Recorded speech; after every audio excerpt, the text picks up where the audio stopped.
Hello जी, राधे राधे, जय माता दी। कैसे हो आप सभी। तो आज हम बात कर रहे हैं कार्तिक मास के कृष्ण पक्ष की एकादशी, जो कि है रमा एकादशी।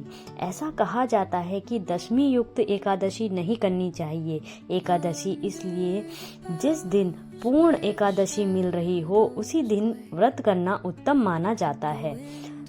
स्कंद पुराण में इसका वर्णन किया गया है। एकादशी का व्रत रखें और द्वादशी के दिन पारायण करें। ऐसा कहा जाता है कि जो द्वादशी त्रयोदशी युक्त होती है वह शुभ मानी जाती है। इस दिन पारायण करना उत्तम होता है।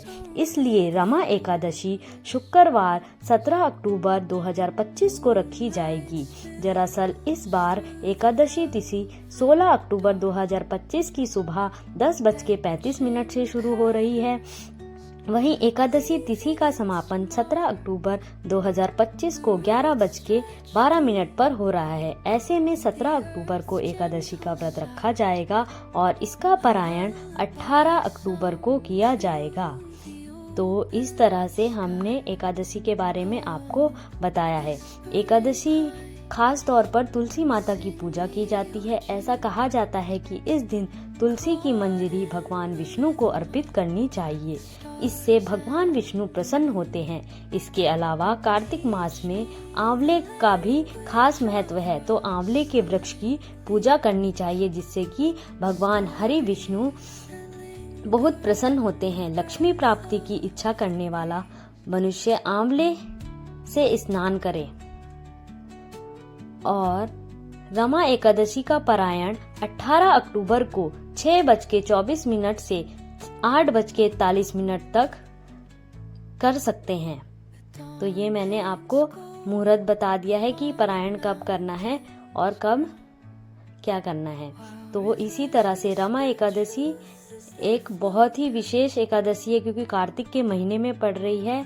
तो इसका बहुत अपना ही एक फल है रमा एकादशी, जो कि सभी पापों से हमको मुक्त करने वाली होती है। अब मैं आप सभी को रमा एकादशी व्रत कथा सुनाऊंगी। प्राचीन काल में एक मुचुकुंद नाम का राजा था, जो कि भगवान विष्णु का बहुत बड़ा भक्त था और उसके राज्य में सभी लोग एकादशी का व्रत रखते थे। यहाँ तक कि पशु पक्षी भी। राजा की बेटी जो चंद्रभंगा थी, उसका विवाह चंद्रसेन के पुत्र शोभान से हुआ था। वह एक बार अपने ससुराल आया, तब रमा एकादशी का व्रत था। राजा मुचुकुंद ने राज्य में घोषणा करा दी कि एकादशी के दिन कोई भी भोजन नहीं करेगा। इस घोषणा को सुनकर जो कि शोभान था, वो बहुत चिंतित हो गया, क्योंकि वह बहुत कमजोर था और भूखा प्यासा नहीं रह सकता था। चंद्रभंगा ने उसे बताया कि उसके पिता के राज्य में तो सभी लोग व्रत रखते हैं। यदि वह भोजन करना चाहता है तो वह कहीं और जाना होगा उसको। तो शोभान ने भी व्रत करने का निश्चय किया, लेकिन व्रत के दौरान उसे बहुत भूख लगी और प्यास लगी। सुबह होते होते उसकी मृत्यु हो गई और उसका देह संस्कार कर दिया गया।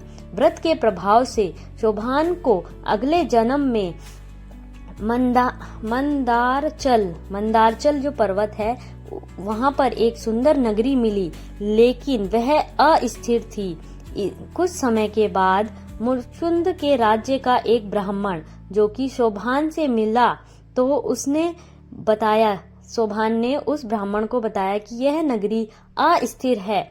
इसे स्थिर करने के लिए तो चंद्रभंगा को ही कुछ करना होगा। ब्राह्मण के आने के बाद चंद्रभंगा भी अपने पति के पास मंदराचल पर्वत पर चली गई। उसने अपने पति से कहा कि यह आपने एकादशी के व्रत का सारा पुण्य उन्हें अपने पति को दे देती है। चंद्रभंगा के पुण्य को प्राप्त करते ही शोभान का नगर स्थिर और सौभाग्यशाली हो गया और वे दोनों खुशी खुशी रहने लगे।